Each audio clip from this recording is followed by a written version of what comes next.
Good afternoon, everyone. Thank you so much for joining the Southwest Center for Human Relations Studies at the University of Oklahoma for our monthly webinar series. We got a lot of snow today in Oklahoma, and we got a snow day. We're snowed in, which is why our background is different because I'm at home. I'm Asia Mukes, Project Development Manager, and we are midway through the 2019-2020 season. Our hope is that we continue the conference's tradition of working to improve racial and ethnic relations on college campuses by providing virtual learning opportunities. NCORE webinars are held twice a month on the first and last Wednesdays. The first Wednesdays are our paid webinars. On February 26th, Dr. Terrell Strayhorn will present From Woodson to Wakanda, Emancipatory Pedagogy and the Miseducation of the Negro in American Higher Education Today. This webinar will explore connections between Woodson's book and Coogler's film to advance the need for emancipatory pedagogy, a form of teaching or advising that empowers the disempowered, documents the undocumented, and liberates the learner to the place of possibility. The cost is $25 and registration is still open. Our student webinars are held on the first Wednesday of every month and focuses on ideas that speak directly to the experiences of students and is either facilitated or co-facilitated by a student. They're intended to identify emerging scholars and connect students in the NCORE community to each other. On March 4th, Emma Allen and Stephanie Cross from the University of Oklahoma will investigate various ways that Indigenous women experience dehumanization and the mechanisms underlying how they are dehumanized by others. Student webinars are always available at no cost. Make sure you're live posting. We want to make sure we know where you're watching. Tweet, Instagram, and Facebook pictures from your office with the hashtag NCORE and the hashtag Start the Conversation Online. You may end up in a very special NCORE video. Today, we have Rudy Mondragón from UCLA, who will be discussing how a critical sports paradigm curriculum can teach social justice, power, resistance, identity, and athletic activism. The center is grateful for his expertise. All right. Thank you so much. It's a great introduction. I want to say thank you. Thank you to everyone that has registered and is here, and also the NCORE team that invited me and made this opportunity possible.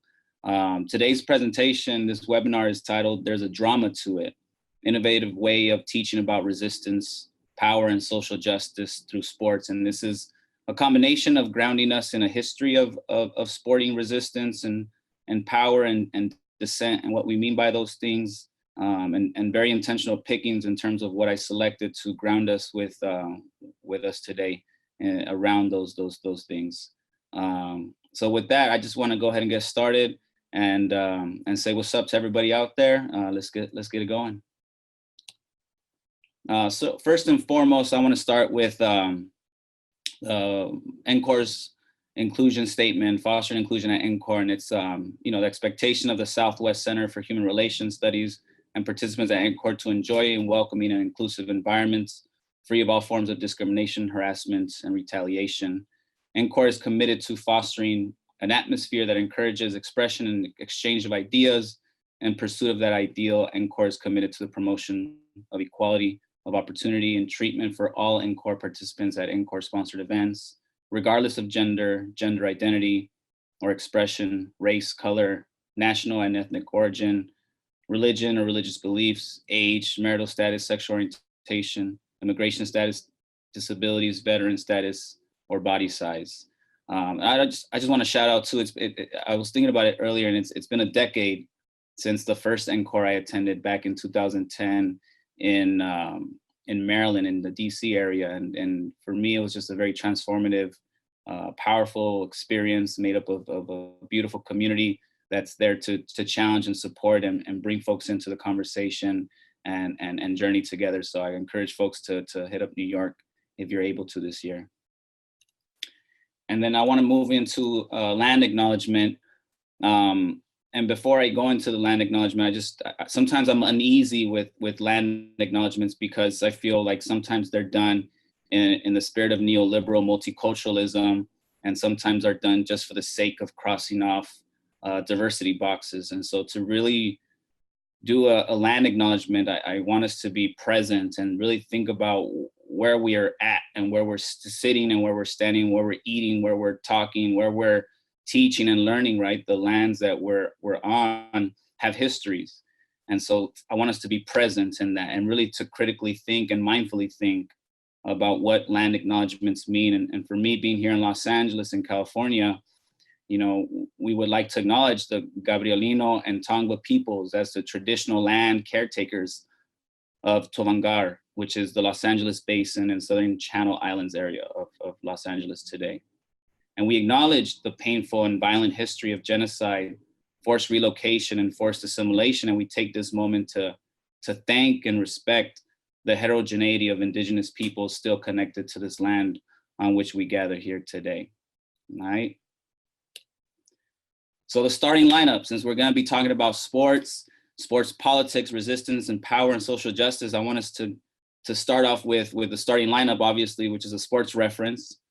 What we're gonna do today is talk about a resistance history in sports and this history of the Black athlete and athletic activism.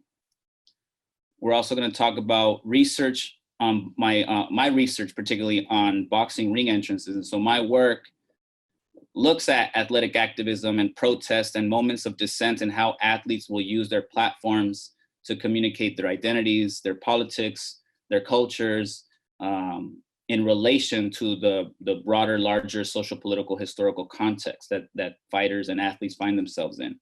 And so my research is grounded in the sport of boxing. And I hope that the work that I do applies and can be applied and used to do for future research on different athletes and different sports across different sporting lines. I'm gonna talk about athlete-student activism and mobilizing power. And I use that very carefully. Rather than saying student-athlete, I try to say athlete-student. As a former athlete myself from the University of California, Irvine, there's oftentimes, especially with Division I programs, this extra amount of labor that's put into athletes and this expectation, whether it's clearly communicated or not, obviously not communicated on paper, the expectations that are made of some of these athletes really require a lot of time to dedicate on the playing field, on the court. And it's difficult to balance that with one's academic experiences. So I always make that distinction in an effort to really kind of think critically about what that student athlete brand identity means and what it would mean if we flipped it to the other side. And then I'll share some names, some authors that I feel like are part of this paradigm of critical sports studies. Their writings are both academic and also popular. And there's also journalists, sports journalists, who really tackle on the political issues when it comes to sports and sports cultures. Then I'll offer my final thoughts, and then we'll open it up for questions. So that's what we're gonna do today. So I wanna start here because this is me, Rudy Mondragón, the person you see on your screen, but this is now a picture of me when I was only 8 years old, or about to turn 8 years old, right? And so this was in 1992. And I have this belief as a person today that everybody in this world, whether they know it or not, has multiple stories that are connected to sports. And this is my story that's connected to sports, more specifically to the sport of boxing. And so this is me with my turtleneck, with my comb over, very somewhat similar to what I have right now, smiling somewhat, not showing teeth. But this was the year, 1992, when my father, for the first time ever, took me to my Uncle Felipe's house. And the reason why we go to my Uncle Felipe's house this year, 1992, was because my Uncle Felipe was gonna be hosting the Hector Camacho and Julio Cesar Chavez mega fight, which took place in September of 1992. And it was the first time ever that my father took me with him. I was a young boy. And I was very excited because I was going to spend time with my father. I was going to spend time with my uncles. And it was a very gendered space, right? All the men and the young boys, including me, gathered on this Saturday night to watch the Mexican hero, the legend Julio Cesar Chavez. And I remember as a child thinking, I have to root for Julio Cesar Chavez. He's like my father. They're both born in Mexico. They speak Spanish. They're both men. And so I looked to Chavez as kind of an inspiration or as a marker of how to make sense of being Mexican-American and a young Mexican-American boy at that time. And so the reason why we also go to my Uncle Felipe's house is, for those that don't know, maybe some of y'all in the audience do know, my Uncle Felipe was the only one in the whole family, which our whole family is working class, right? He was the only family member in our entire family that owned a black box. And a black box back in those days in the early 90s was a way to stream or to descramble cable, satellite, and get premium channels for free. It was straight up illegal. And so my uncle had access to this. And so by extension, he also had access to pay-per-view television, which are majority of the mega fights in boxing. So he didn't have to pay, hosted the family, and we got together. But I remember watching the fight, and I remember seeing this man in the locker room. And he was pacing left to right, as he knew that the cameras were on him. And he starts chanting out loud, "It's macho time, it's macho time, it's macho time," right? Macho being the Spanish word for brave, for courageous, for manhood. And so he's pacing back and forth, and I'm watching this as a 7-year-old boy, enamored at this display, at this performance of dignity, of power, of confidence, because he was the underdog and he was challenging Julio Cesar Chavez for his world title. And so the cameras are on him, and I see a suit, and this is the suit he wears on this night, right? This suit looks exactly like a Captain America suit. And that's what I immediately thought when I was a little kid. But now as I look at it, as I take a step back, as a researcher of boxing, I see a refashioning of style and politics here. It's not a Captain America suit, it's actually a Captain Puerto Rico suit. And I was able to confirm this a year ago when I sat down with Hector Camacho Jr., which is Hector Camacho Sr.'s son, in an interview, and I got to ask him about the costume, about his ring entrance, etc. And so I'm watching Camacho in the locker room, and then he's prompted to start his ring walk. And this is when McFadden and Whitehead's "Ain't No Stopping Us Now" starts to infiltrate the arena of the Thomas and Mack Center in Las Vegas. The entire arena erupts with the sounds of "Ain't No Stopping Us Now," right? And it's Camacho entering the ring. And I remember seeing on TV the Puerto Rico flags going up in the arena in people's hands and people waving them. And so when I sat and talked with Camacho's son, he said that this was the significance of his father's ring entrance. He said, quote, "My father fought for his people. For us, if you're Puerto Rican and born in New York, you're not Puerto Rican. You're New Yorican. You're not Mexican, you're Chicano." When Macho Camacho fought, he brought both together. He brought the New Yoricans and Puerto Ricans together to watch the fights and be completely happy. Made everyone feel proud about being Puerto Rican. That means a lot for us. In that minute, he let us know we were one. And I thought this was a beautiful representation of what an activity like the ring entrance can mean for so many different peoples, right? And for a fighter like Camacho, it's also this moment of agency where a fighter can curate a ring entrance to speak directly to his fan base or to communicate larger political messages. And so this is kind of like the origin story for how I got into this research, specifically around boxing. It was passion, it was personal, and it was connected to my father and my family overall. So we don't have to, we're not, since we're in webinar context right now, I want y'all to just reflect, maybe later today when you have some downtime, about what your story is when it comes to sports, or maybe when it comes to boxing, because I do, as you see on the screen, I honestly believe that everyone has a personal story that is connected to the sport of boxing that allows us then to take these stories and how we come connected to sport to reflect and think of what kind of learning opportunities or what kind of optics our stories allow us to explore further. And so these are the questions I would like y'all to reflect on. Share a story with yourself or with someone around you later on today of when sports showed up in your life. What impact did it have on you and others? And was there an opportunity, or do you see an opportunity today to use that story to create a moment of collective learning?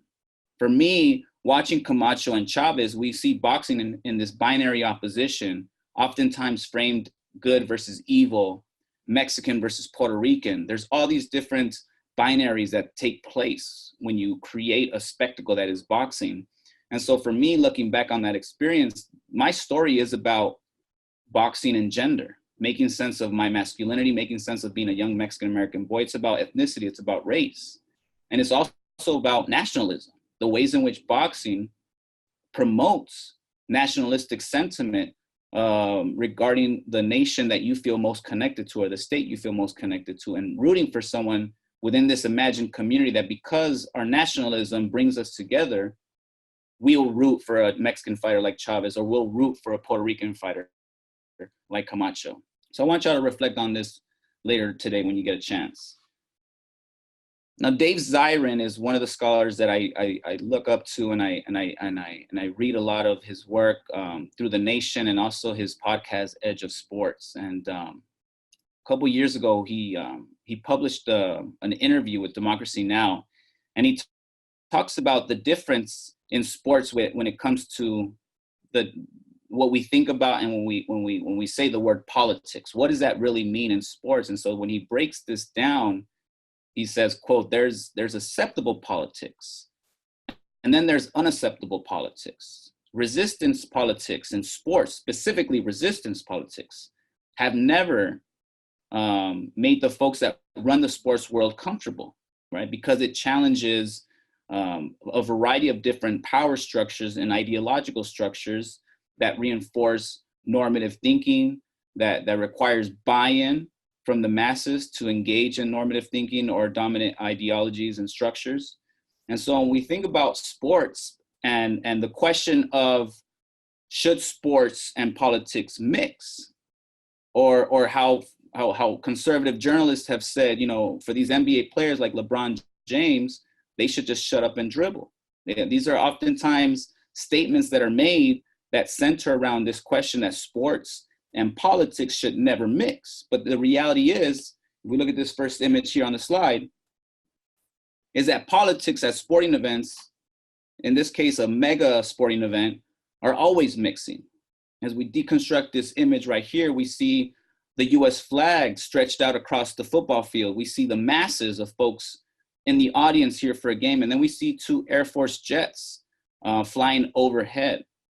You know, and in 2015, I want to say, the Department of Defense had invested $53 million on paid patriotism to have patriotic displays showcased at football games, whether they be college or NFL, at Major League Baseball games, at Major League Soccer games, et cetera. And so this idea that politics don't mix with sports, here we see how acceptable politics, or politics that reinforce the vision and the agenda and the ideologies of the state of the United States, are those politics that we see on a regular basis. And sometimes we do go and don't question that aspect of politics in sports. And then of course we have the most contemporary, most recent example of resistance politics taking place with Colin Kaepernick, who was seen here with his jersey, his San Francisco 49ers jersey, taking a knee before a game during the playing of the national anthem. And so this juxtaposition here is to really get us to think about what we mean by politics, what we mean about sports and politics mixing, and to what extent are folks complacent with certain politics. And then when it comes to resistance politics, why is it that folks are uncomfortable when it comes to something like Colin Kaepernick taking a knee? And so now I want to go into just a couple of bullet points to really ground us in what I'm trying to get at when I say resistance, when I say dissent and power in a sporting context. And this comes from the work of Antonio Gramsci in thinking about sports and hegemony, or sports and power. So power in sports functions in a manner where dominant groups engage in a social and cultural process of intellectual thinking and leadership to win the consent of the masses and instill passivity. Dave Zirin also talks about this in his book, What's My Name, Fool? A book about the history of resistance in sports. And this idea that there requires buy-in and the requirement of instilling passivity on the masses. When we think about sporting events, there's also pedagogical aspects to attending a game and being complacent, for example, or being accepting and embracing with this heteronormative practice of the kiss cam. When we go to athletic events, how many times have we been to an event where we see the kiss cam? And oftentimes it's the camera is shown on folks who fit this heteronormative idea of what a marriage or what a relationship looks like. And then, to be funny, sometimes at these sporting events, they'll put up the camera on folks from the same sex, same gender, in order to get people to laugh, right? And I don't think they do that as much anymore, but that's also a way how sports pedagogically will teach you without directly saying what they want you to believe when it comes to normative ways of thinking. In this case, when it comes to sexuality, sexual orientation, and what it means to have a normal relationship. Sports, for me, is a site of struggle, where we always see in a fluid manner forces of resistance and forces of dominant incorporation of normative ways of thinking and dominant ways of being, right? So sports is always having this back and forth, you know, and as a sports scholar, it's so important for me to stress this, because athletes, I firmly advocate for athletes, that athletes do have a consciousness and have, because they come from where they come from, whether it's low-income backgrounds, racialized backgrounds, struggle and oppressed backgrounds, they have experiences and they have important things to say when it comes to engaging these dominant forces. They have something to say, they have something to contribute. To resist and dissent means to engage in oppositional thinking and action against dominant ideas and values. And then when moral and intellectual leadership are not enough, repressive forces step in the form of authority of these institutions, whether it be a governing body of a sporting industry, disciplinary policies, police and prison systems are all examples of how some of these, and I'm going to provide some examples about how this final bullet point has actually manifested throughout the history of athletes engaging in activist actions. So I want to first start with this idea of the Black athlete, which comes from Ben Carrington, a sports sociologist from the University of Southern California. And in 2010, he wrote this book called Race, Sports, and Politics, the Sporting Black Diaspora.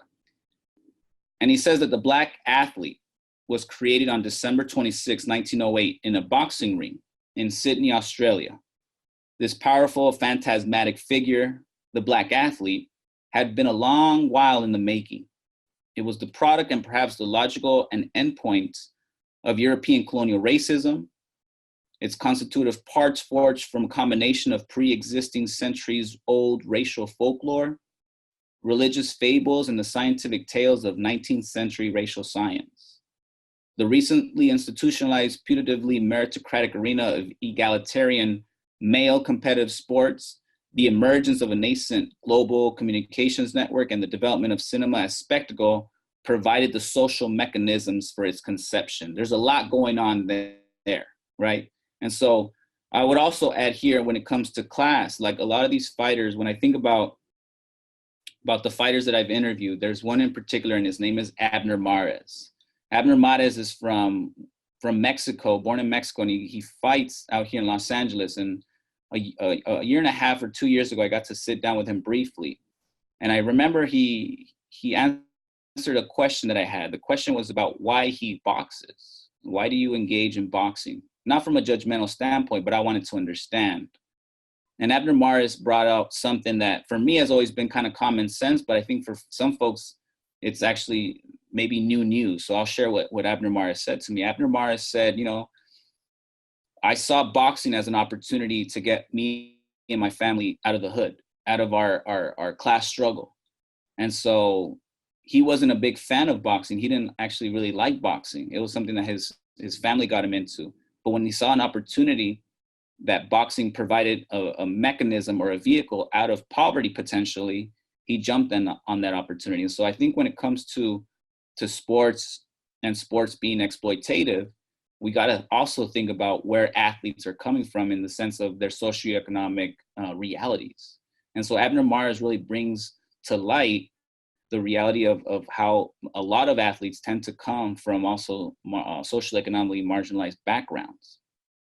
And this image right here is an image that I actually took. So I'm also a photographer, and so I take a lot of these photos when I visit boxing gyms, boxing arenas, and media events. And so when I have a picture on the slide that I took, I'll make sure I reference it. But I took this photo of Jonathan Wally, and he's a boxer from the Southern California area. And what stood out to me was that he was wearing this Black Lives Matter T-shirt inside a boxing gym. And I had never seen someone in a boxing arena wearing this during this time. I do remember there was Andre Berto and a couple other fighters, Sean Porter, Kid Chocolate in Las Vegas, who wore T-shirts that said, "I can't breathe," and were kicked out of the MGM Grand in Las Vegas because they were wearing these politicized shirts. But I looked at Wally, and I was there in that space, and I asked him why he was wearing that shirt. And he gave me a really, really great response in terms of his responsibility and the history being so closely connected, and the message of Black Lives Matter being so connected to his experience. And he also provided this really great example of, and critique about how when people say white lives matter, Black lives matter, what that means. And he said, it's like going to a doctor's office and being treated for a broken arm. But the doctor says, well, your arm's broken, but I'm gonna actually look at your leg. And he's like, well, you know, all bones matter, yes. But if there's one that's broke, why are you gonna look at my leg? Look at my arm that's broke, right? And so his articulation and his sense making of Black Lives Matter being something about racial equity, and equity meaning that we really get to the root problem of an issue. And this is how he made sense and conceptualized why he wore that Black Lives Matter shirt, which I thought was really powerful. For me, it's a confirmation to continue to have these types of conversations with athletes, right? And so this Black athlete that Ben Carrington is talking about is the great Jack Johnson, who came from Galveston, Texas, and in 1908 in Sydney, Australia, became the first Black heavyweight champion of the world. During this time in history, the racial color line was drawn deeply in the ground so that Black fighters would not get opportunities to challenge for at what was at the time the most prestigious championship title in sports, period. It was the heavyweight championship crown award of the world. And Jack Johnson in 1908 becomes the first Black heavyweight champion. And as he enters the ring in Sydney, Australia as the challenger, he's met with these calls of the N-word and coon.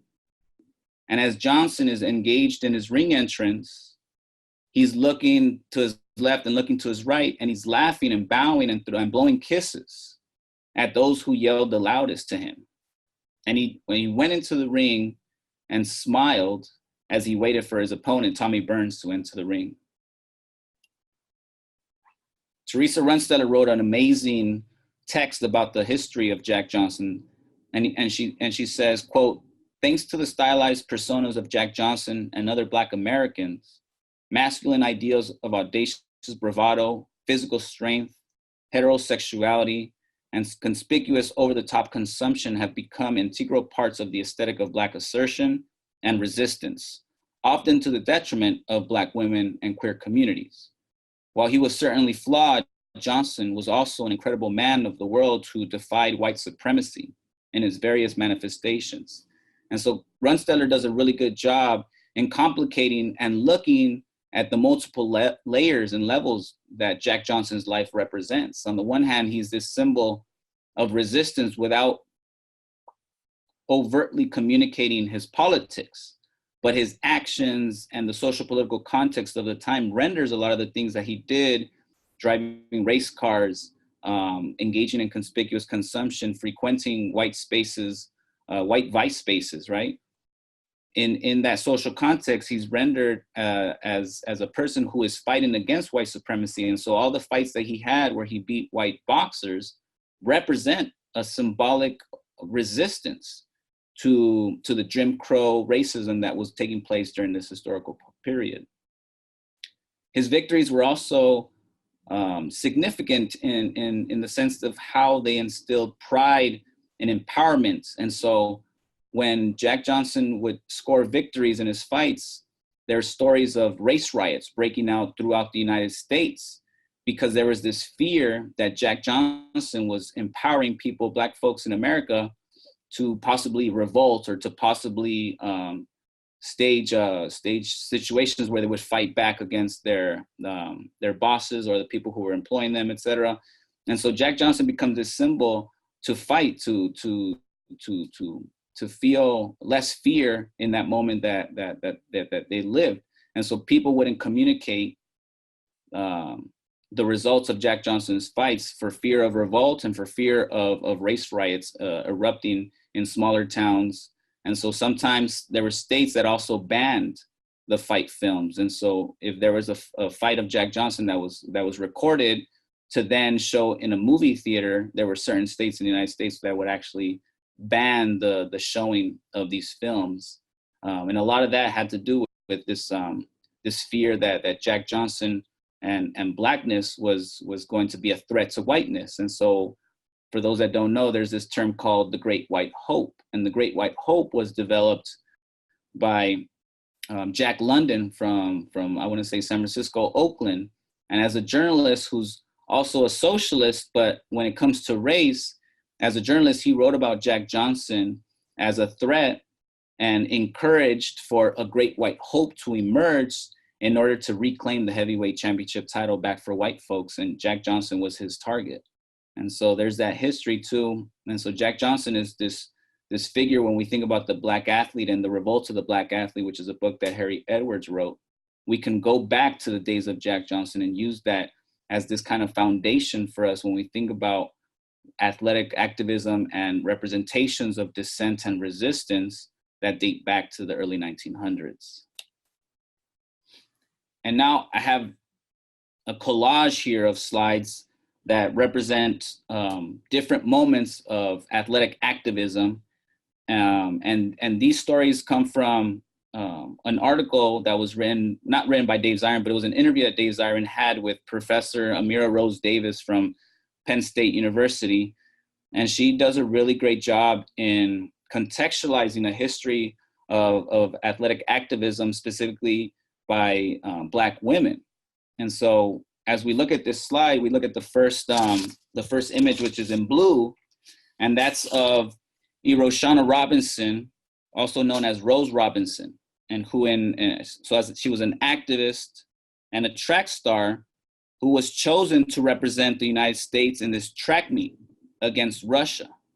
And she refused because she refused to be used as a pawn, a political pawn of the United States, because she felt that in competing alongside white athletes, the US was trying to use her to paint this false perception of US racial equality.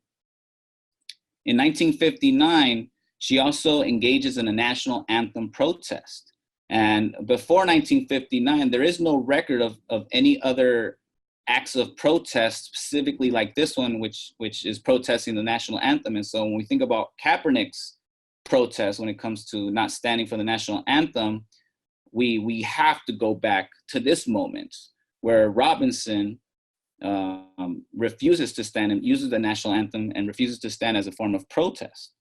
And then she also refuses to pay her taxes because she refuses to financially support the US military through her taxation.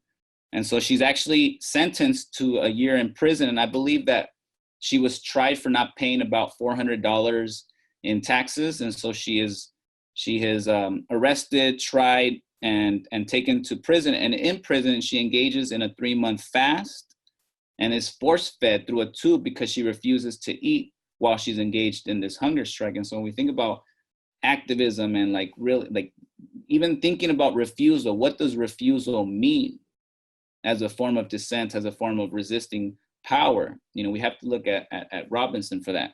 And then we have Wilma Rudolph, who's at the top in the black and white image with the bow in front of her, and she's waving with her right hand, I believe. And Wilma Rudolph is also an Olympian who in the 1960 games, she became the first American woman to win 3 gold medals, and she set a record for each one of those events. So athletically, she was amazing. And she's also becoming politicized throughout her world travels and meeting with different folks who she's learning with and becoming more and more political. And so when she wins these medals at the 1960 games in Rome, she leverages her success as an Olympian, and in going back to her hometown of Clarksville, Tennessee, she refuses to participate in a victory parade unless the victory parade in Clarksville was integrated.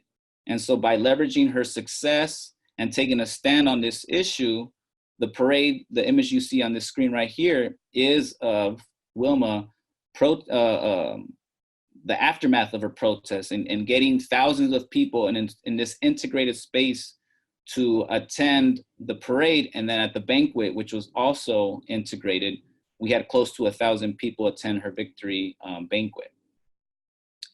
And then the next slide, we have Muhammad Ali and Malcolm X. And Muhammad Ali is also, for me in my research, I think about the question of, you know, in the present moment, who has taken on the athletic activism baton from Muhammad Ali, you know, and so the simple answer to that question is like, well, there is no one like Muhammad Ali. And then I also think like, well, the simple answer is no, there isn't. But in boxing, in what I've been studying, there's multiple examples of how boxers have fought against power, have fought against ideological structures.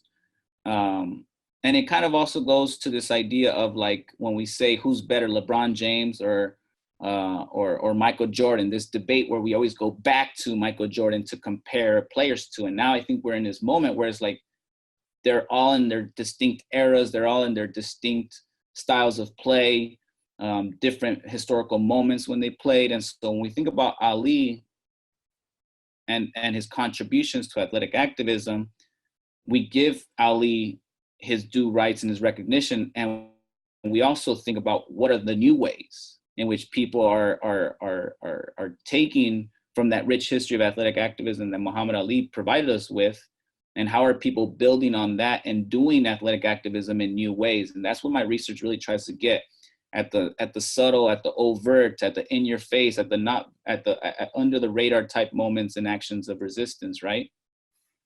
And so Ali, for those that don't know, right, Ali was at the top of his career in his prime years of boxing.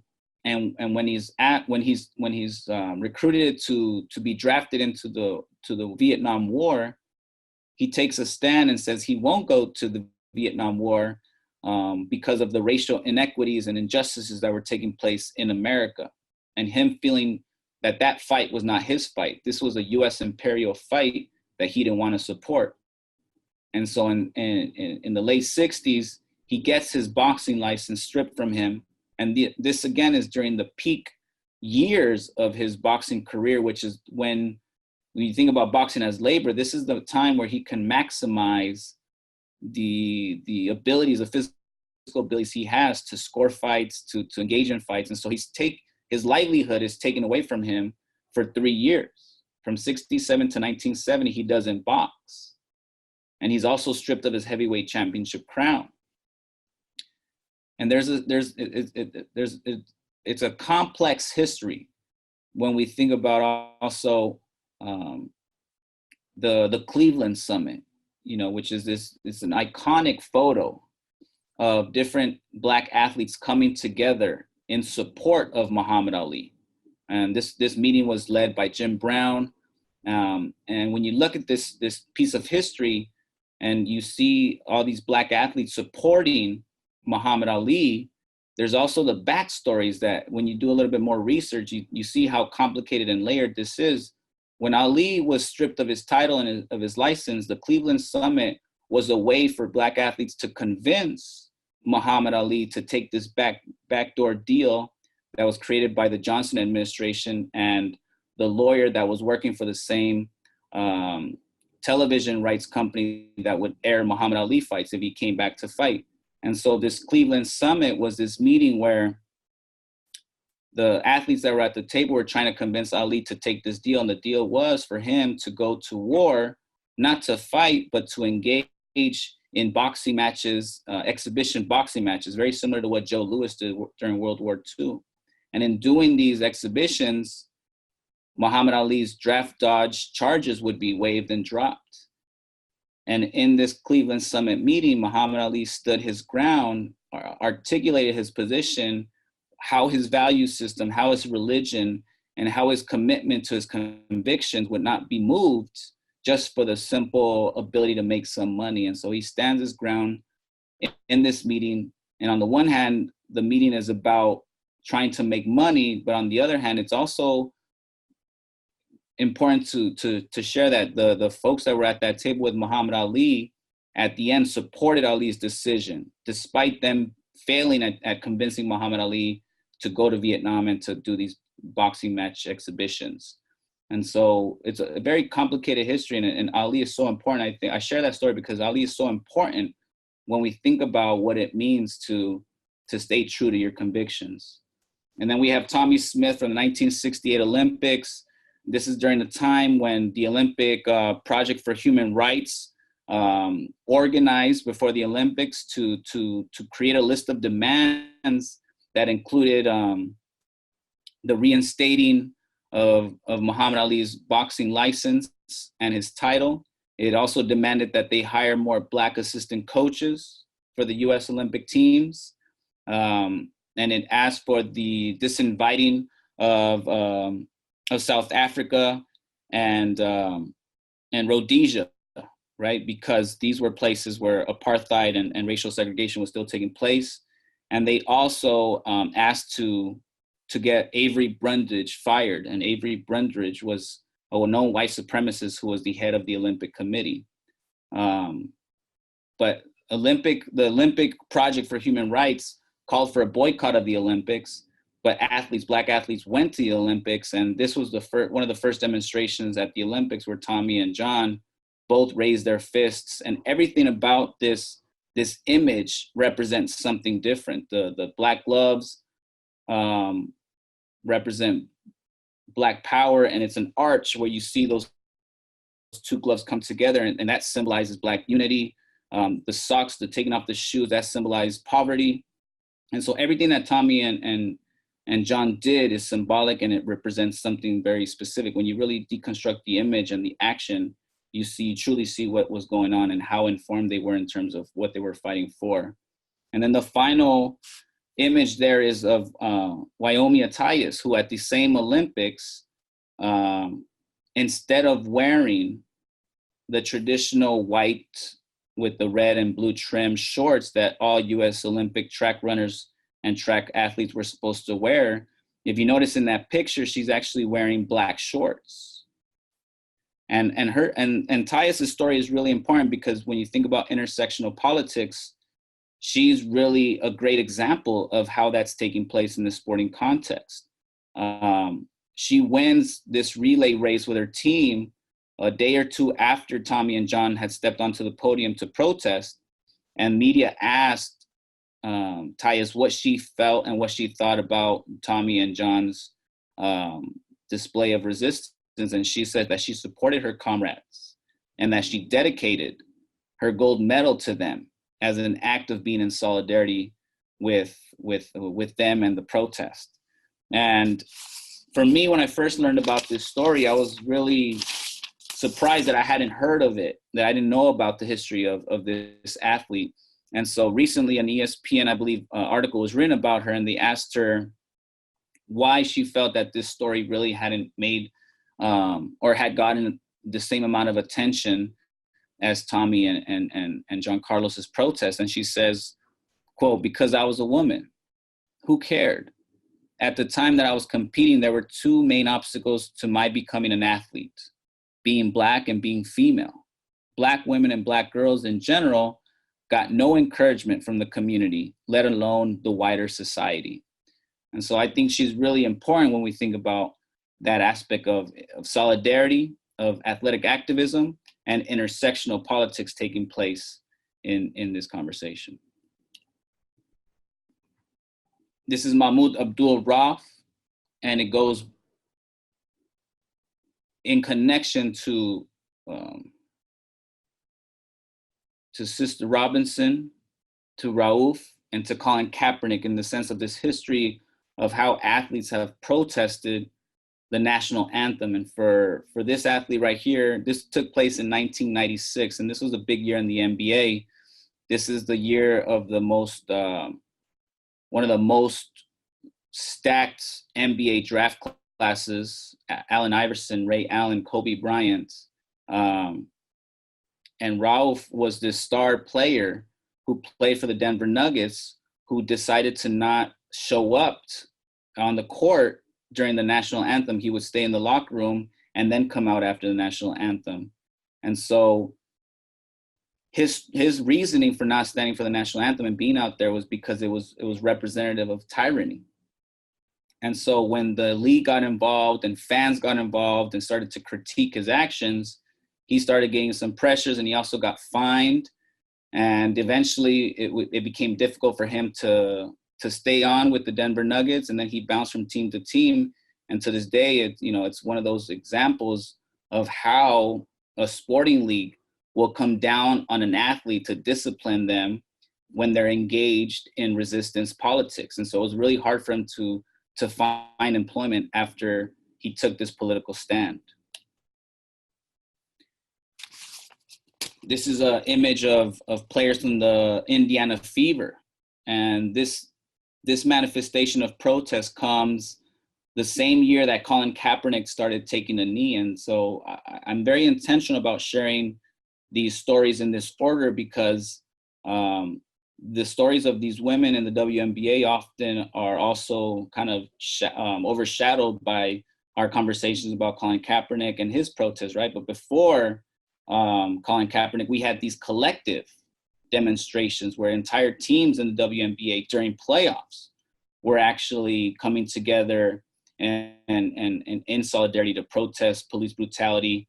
And in this example, Tanisha Wright from the Indiana Fever is talking about the issues that are affecting America during this time, which were violence by and violence against police officers, and then also specifically raising awareness around Black Lives Matter, and Charles Kinsey, who was a mental health therapist who was shot by police in North Miami. And so these were the issues that the Indiana Fever were specifically protesting.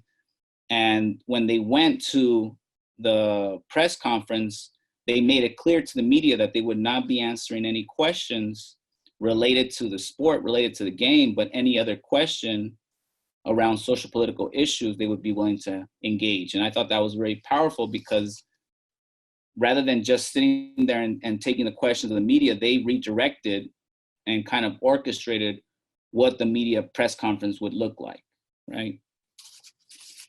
We also have the example of the WNBA teams, the Minnesota Lynx and the New York Liberty, who in 2006 during playoffs protested and demanded justice for Philando Castile and Alton Sterling, who were both shot and killed by police officers, right?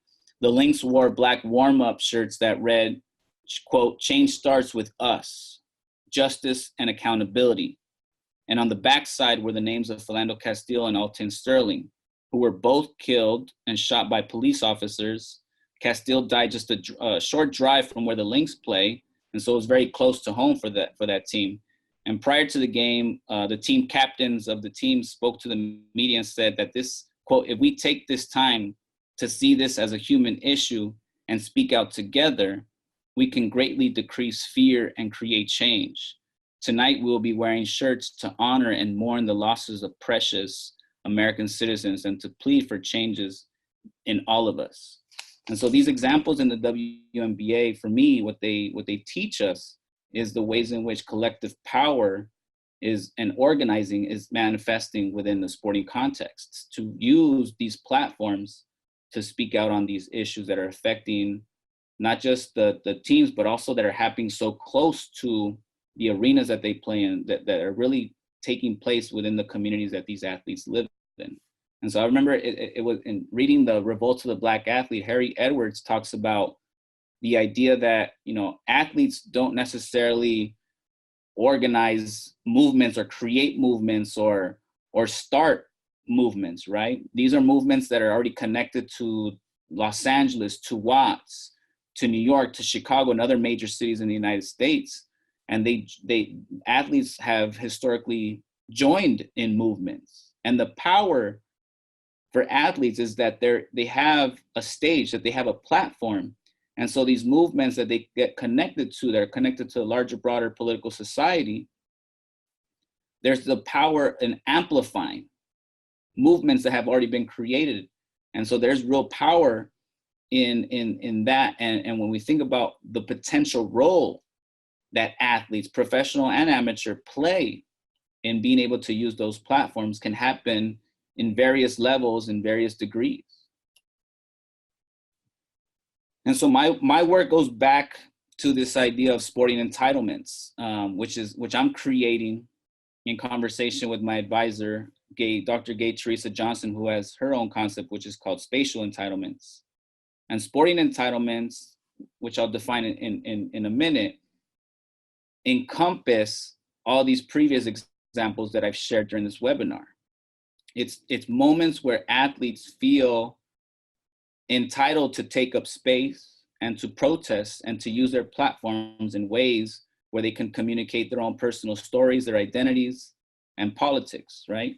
And so I use this picture of Kaepernick because, again, it brings us to the contemporary moment, the most visible athlete activist who is out there right now in the eyes of the media, in classroom conversations, and in conversations that we have with friends. And to kind of really put into context his protest, the national anthem protest, with Robinson and with Mahmoud Abdul-Rauf, and how there's a lineage, there's a connection, that this hasn't happened in a vacuum, that there's a foundation to things that are taking place in the sense of how Colin Kaepernick has engaged in protest. My research is what we're moving into now. And I carefully look at boxing's ring entrances because I feel like they're one of the most entertaining aspects of the sport. There's music, there's unique outfits, there's entourages. And sometimes in these entourages, you'll see celebrities, you'll see musical icons, you'll see cultural icons. And these are debates. Who had the best ring entrance? These are questions and debates that I've had personally with friends at the barbershop, with family at parties, with my friends when I'm in the car taking a road trip. And so I take the ring entrance as this like performative space where I think that boxers act as curators, right? Kind of like in a museum, you curate a story and experience. Ring entrances, they last maybe 30 to like 90 seconds, sometimes a little bit more, but it's rare. And I think about the ring entrance as a political site of struggle, where these boxers create these spaces of radical self-expression through the performance of their subjectivities and identities, and at times both overt and subtle forms of resistance. These moments are very fluid. These messages are not always intended to be emancipatory, yet reading and deconstructing them helps us better understand the ways boxers are in conversation with larger movements and politics of justice, right? And so when it comes to ring entrances, on the flip side, it's also like a fighter recognizes that there's business aspects that they need to attend to, especially when it comes to branding their names, branding their image, and being marketable, because that's what boxers are doing. They're trying to create a brand and market themselves so that people will come to their fights. And so they straddle this line of, like, on the one hand, performing to be able to be marketable, and on the other hand, they're making decisions about what music they'll enter the ring to, who they're going to enter the ring with, and what they're going to wear. And sometimes the things that fighters wear are symbolic to all these different things. In some cases, they're political. In some cases, they communicate the message of where they're from culturally, nationally. They sometimes use their outfits to get sponsors. And so they get paid by the sponsors, so that then it becomes an opportunity to make some extra cash. My theoretical grounding for my research consists of the work of James Scott, Robin D.G. Kelly, who's here also at UCLA, and Gay Teresa Johnson. And I look at these three specifically because of how, in James Scott's case, how he conceptualizes acts of resistance that comes from the most vulnerable populations in the world. And so when I think about boxing, I think boxing is one of the most exploitative, the most unregulated sports of all sporting industries, right? I mean, you're taking physical punishment at training and at fights.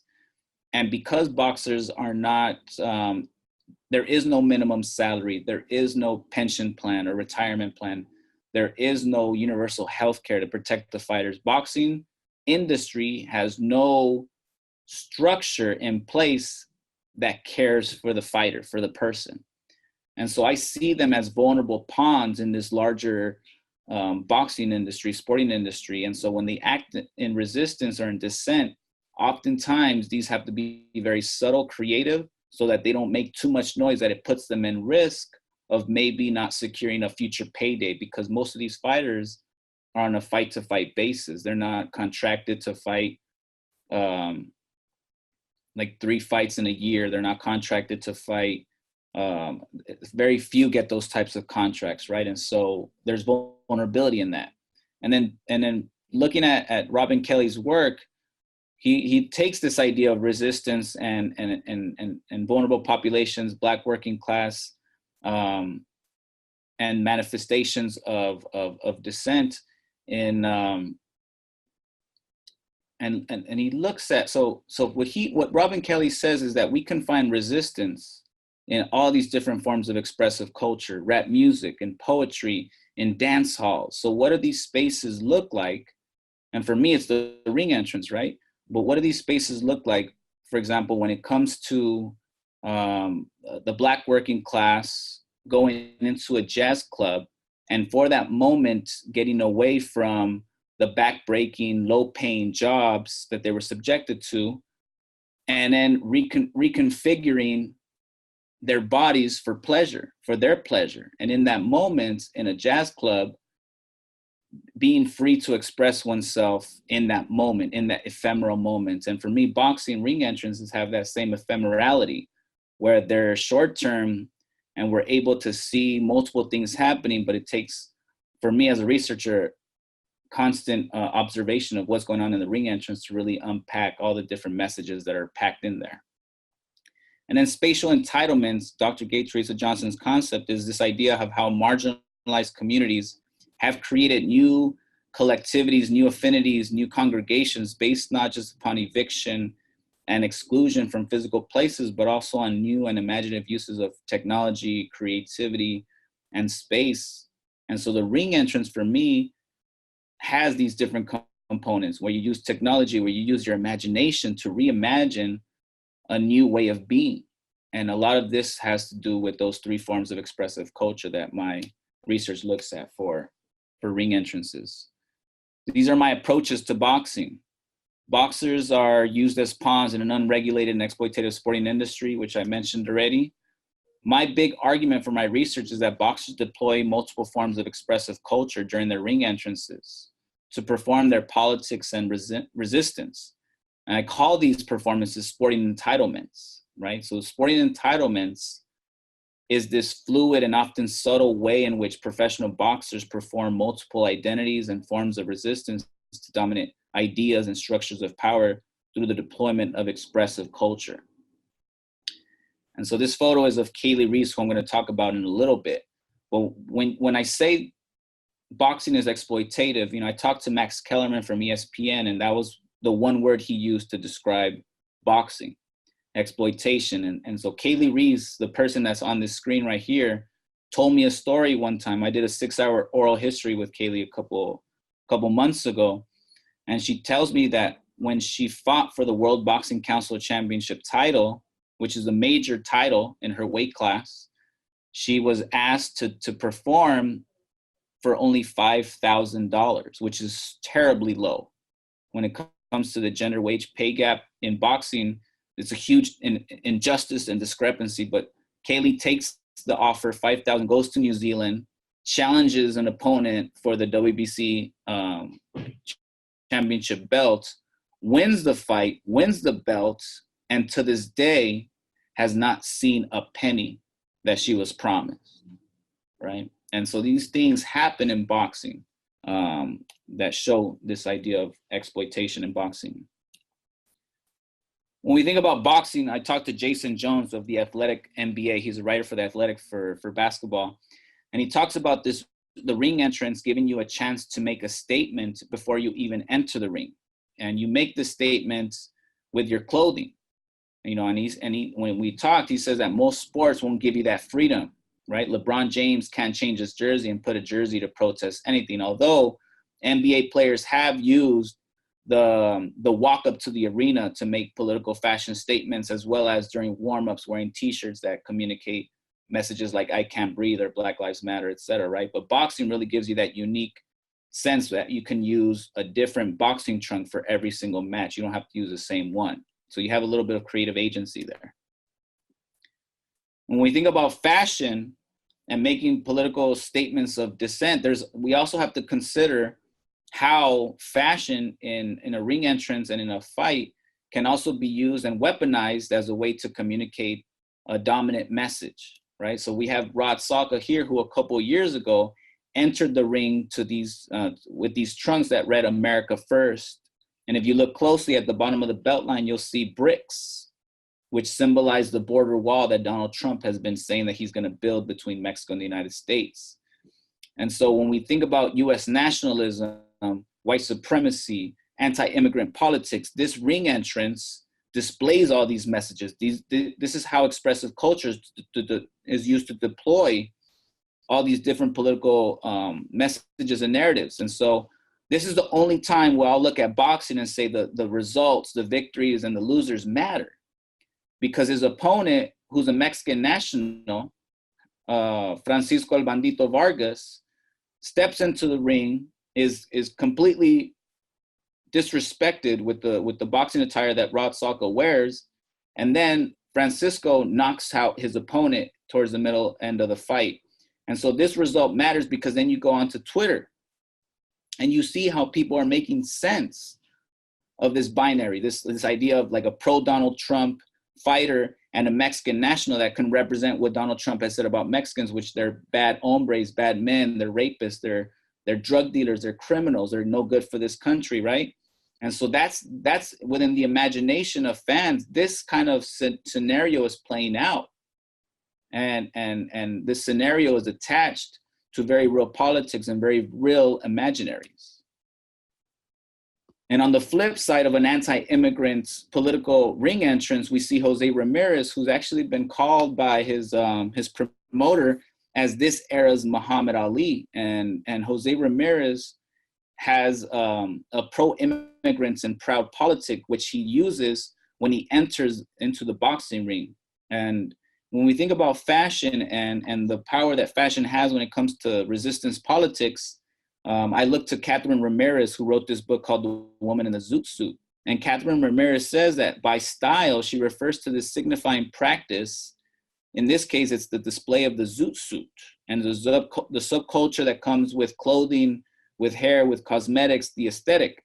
And by style politics, she refers to this expression or this language or this communicating of difference via what somebody wears.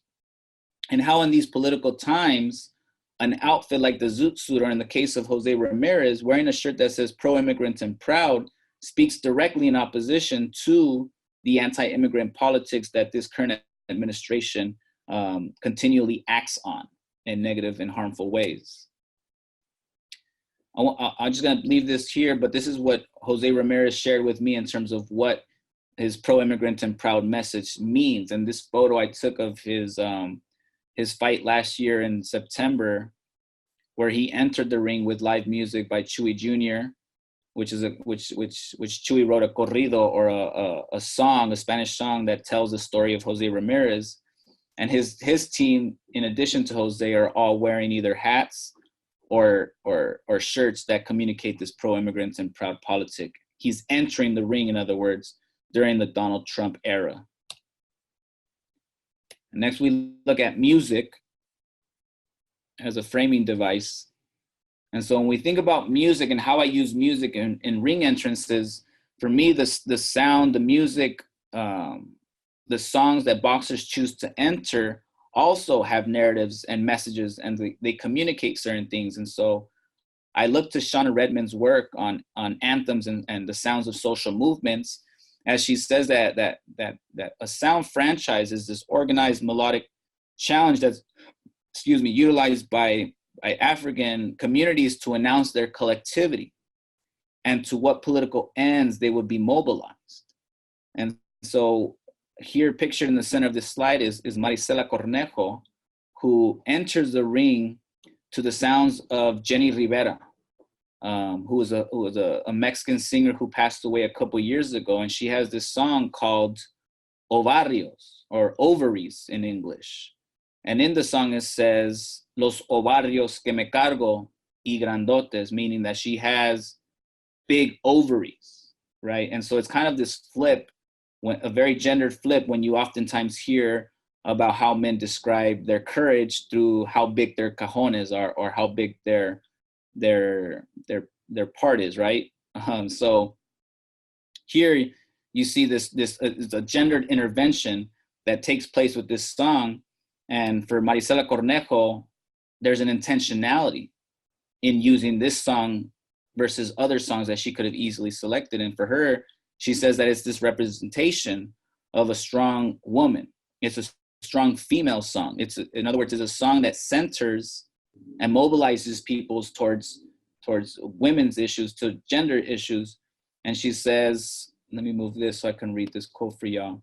She says, what I want is to inspire people to just be themselves. Don't let anybody shame you for being a woman in a man's sport.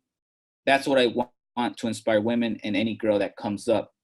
And by that, she means by any women or any little girls that are watching her fight as a professional fighter. She's very conscious and aware that little girls follow her. And so she's very intentional about what messages she wants to put out there. And they might be subtle, they might be very covert, but they have a language, and they are communicating something specific. And lastly, entourage.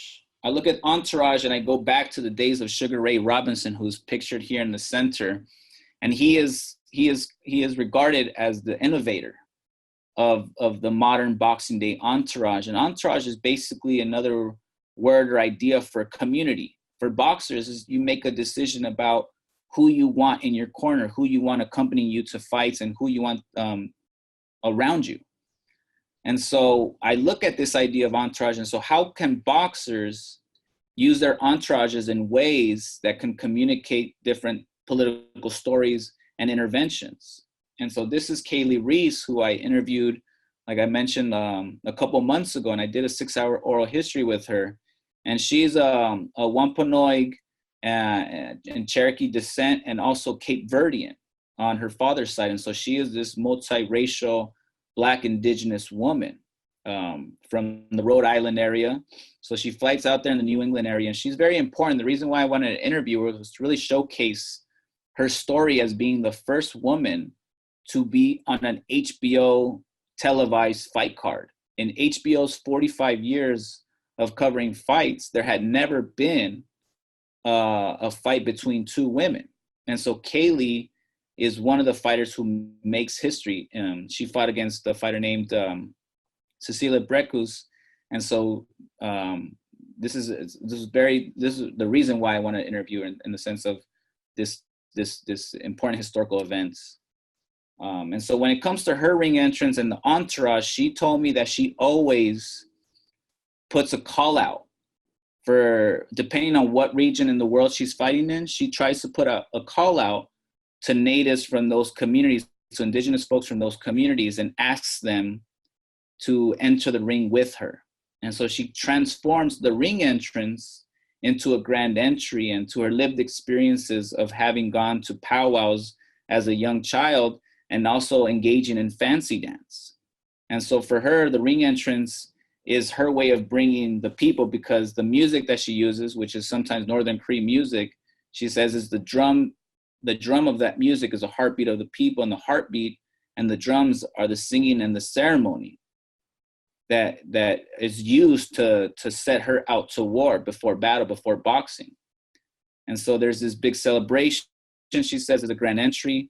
There's a lot of preparation for it. And so when I decided to start having live drummers and singers, it wasn't just anybody, it was people that kind of grew up hearing their voices, right? And so she most recently customized her boxing attire to symbolize the movement, the missing murdered indigenous women and girls, which is a very serious issue that's taking place right now at the borderlands. Historically, goes back to settler colonial days. It goes back to violence in the borderlands, and it's the amount of deaths and violence that happens to indigenous girls and women to this present day.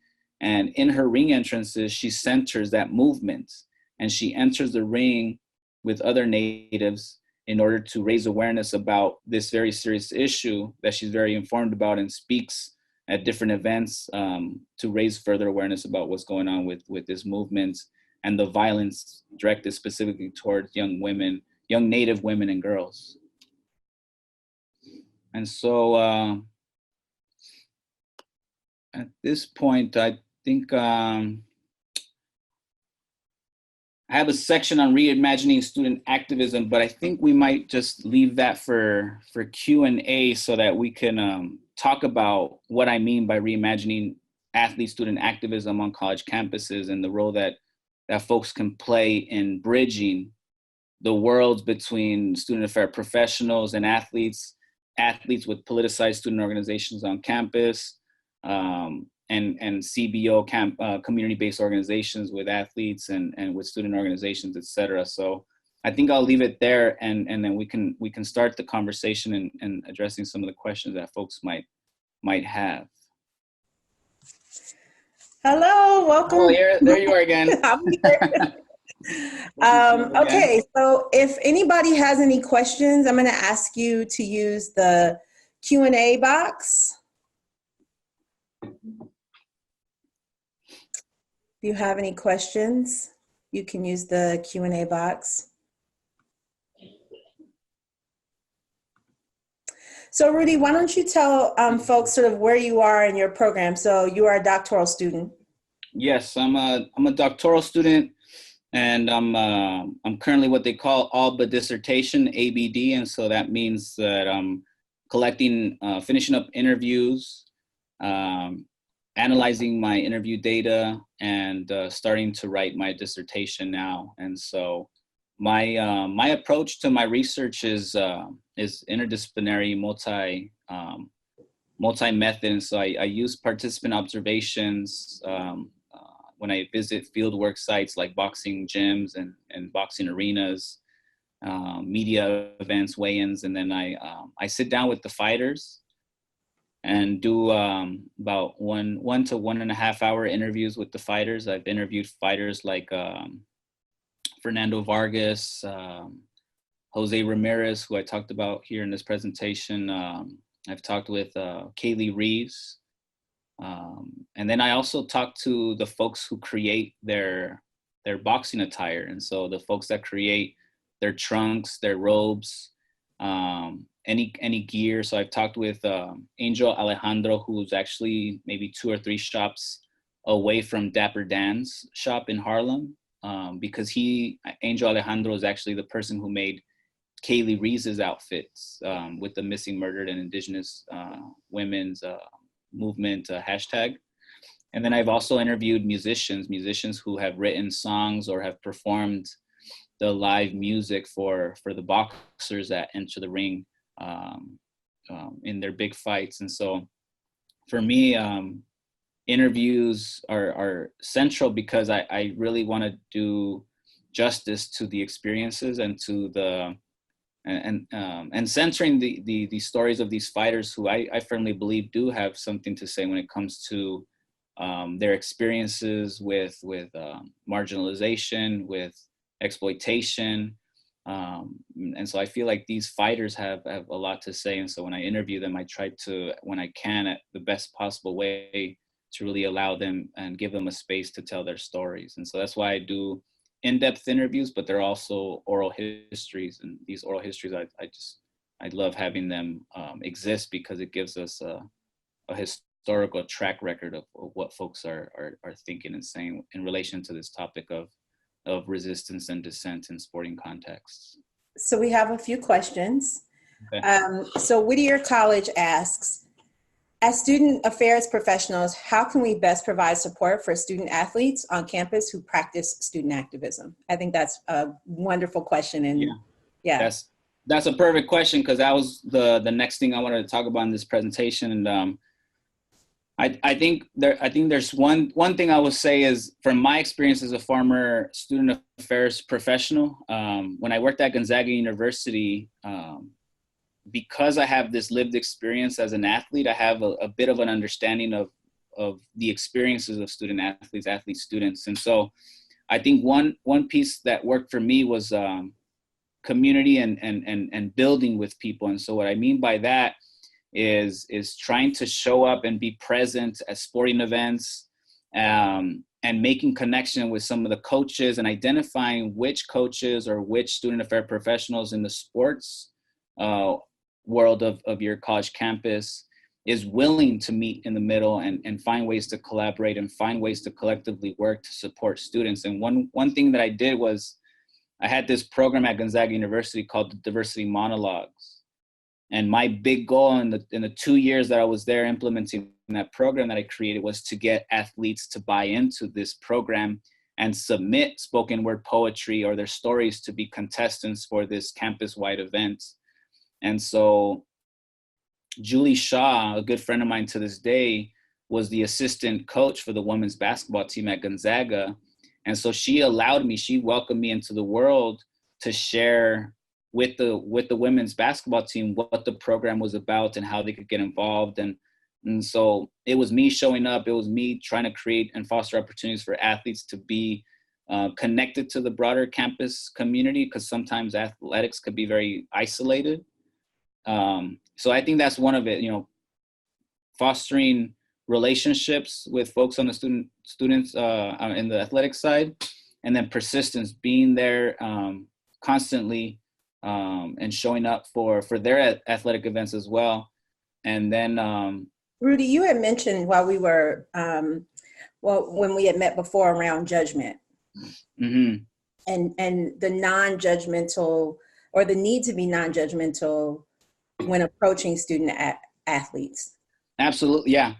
So I think what we were talking about was my experience with being an athlete, and then experiences of other athlete students that I've talked to that have felt like when people ask them to be involved in a protest or to get behind a cause, it's kind of a one and done approach, right? And there's no follow-up, there's no follow-through. It's kind of like, well, we tried once, they said no, and so we're done with it. So it takes persistence. And the other thing too, what we're talking about, the judgment, is not assuming that the athletes have nothing to say or nothing valuable to contribute.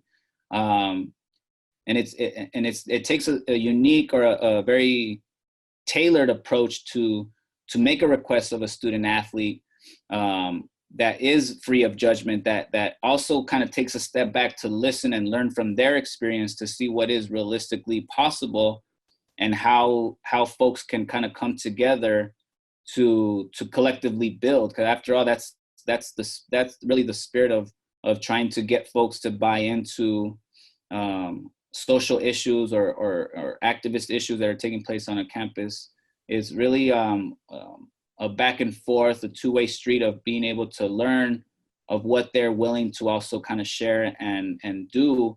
And part of that process is how do you get buy-in? And to get buy-in, it takes more than one meeting or more than one interaction. It requires follow through. And the judgment piece is really like being willing to kind of sit there and learn and listen and then share in a way that's truly authentically reciprocal, right? One of the student athletes that I talked to here at UCLA, when he was a student athlete here, he's not an athlete anymore here, but one of the things was how he felt like when people would approach him to get involved in things, the ask wasn't always clear. And the story or the context or the information that was necessary wasn't clearly articulated too. And so that goes again to like, okay, it's gonna take more than one meeting, ongoing kind of follow-ups to be able to show up authentically and to really communicate what the issues are. And I think that big part is that buy-in piece. How do we get buy-in from athlete students, and how do we show up in ways that are patient, that are open to learning about their experiences and being willing to engage in a back and forth and to eventually build and foster a relationship with the individual or with the group or collectively. We have another question, and I think it's on the same kind of line of thinking. It says, can resistance truly take place within organized sport, given the dialectic between acceptable and unacceptable protest? So the question is, can resistance Can resistance truly take place within organized sport, given the dialectic between acceptable and unacceptable protest? I think yes and no. I think it's because like the ring entrance for me, for example, it's twofold. It's multiple aspects really. Because on the one hand, the folks who control sports will treat the ring entrance where I'm imagining resistance to be taking place and dissent to be taking place. It's part of the spectacle. It's part of the production for boxing, and boxers have to engage in that ring entrance, or football players have to. Well, they don't have to, but football players or NBA players are gonna be standing for the national anthem. There's things that you have to do that are in the industry of whatever sport you're playing in is gonna attempt to force on athletes. And so there's limitations in that, but it's for the ring entrance is how athletes have carved out places within these spaces that are intended to be for athletic capitalist consumption and production. And how do in ephemeral short-term moments, symbolic moments, are athletes using those platforms to communicate resistance and dissent? And sometimes, whether they're successful or not, they still provide disruptions, right? And so to truly, I don't know if we can ever truly see if Kaepernick's protest was successful or not, or did provide material changes, right? But symbolically and what it does for resisting the pedagogies of those that control sports and trying to push patriotic, jingoistic displays, what it means to be a responsible citizen of the United States, right? Those are things that are being pushed by the pedagogical forces of mega sporting events. And then athletes like Kaepernick and Tyus and Robinson all did things, Muhammad Ali all did things that disrupted, that ruptured. And I think for me as a sports scholar, I feel like those are valuable because athletes have these large platforms, people are watching them. And especially now with Twitter and social media, people are able to gain information and to learn about these in real time.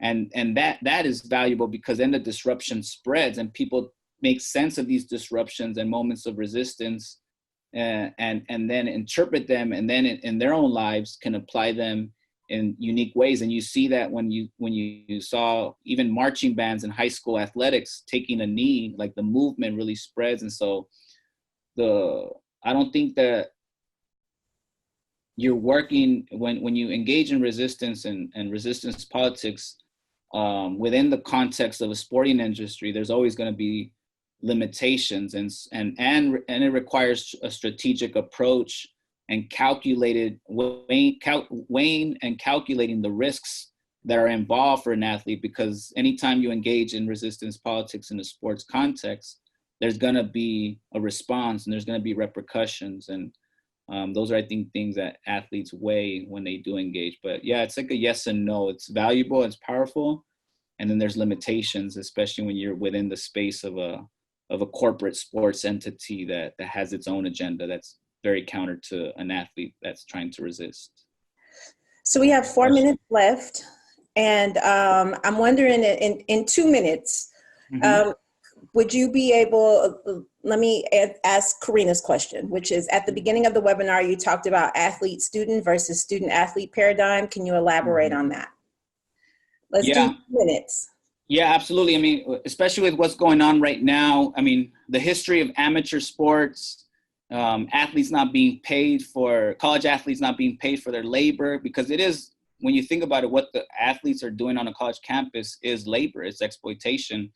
There's a lot of money that's being generated, especially from like sports like football and basketball, and athletes don't see any of it, and it's masked in this like, oh, well, they're students and they're athletes second. That's something I heard a lot when I was a student athlete myself. And now in reflection, I think about it, but it's like really the coded message that culturally is ingrained on college campuses, especially for Division I programs, is that you meet your athletic responsibility before you meet your academic. Like there is priority in winning titles. There is priority in being dedicated to your sport. I was always under the impression that I had to be focused on soccer because that's where I was getting my scholarship money from. And so I had an obligation that was instilled in me, and me personally instilling it in myself, that I had to be there for my sport, and my academics came kind of second. Or there was a privilege for sports and academics were going to get done, but really it was like kind of scheduling my academic schedule around my training, practice, and game schedules, right? So when I say athlete student versus student athlete, that's my way of saying, let's keep it real. Like when it comes to sports on college campuses, there's this expectation on the athlete first and on the student second. And so we start to reframe that and we think about what that really means. Then maybe we can start to, with this paradigm shift of the way we think about it, we can really start talking about the problems and the inaccuracies and the contradictions that exist within college campuses and the role that student affairs play when it comes to this paradigm that we should really kind of critique and flip upside down. We have one more question, but unfortunately we're not going to be able to get to that because we're going to run out of time. But I am so grateful for your expertise. Again, like I shared before, there a lot of times when we talk about diversity, equity, and inclusion work, we talk about very specific things, how to increase, how to, for programming, and we sometimes don't touch on these like peripheral or niche areas in D&I work. And so I'm so grateful for your expertise in this particular area. I thank you very much. I thank everybody for coming. NCORE is in less than 4 months. We hope to see everybody there. And so Rudy, congratulations on this dissertation you are writing, and good luck. Thank you so much. Thank you everybody for being here. And you all have my email address that was on the beginning of the slide. So please feel free to reach out with questions. I'd love to continue the conversation. So please feel free to reach out. Thank you very much, everybody, and have a wonderful week. Bye-bye. Bye-bye.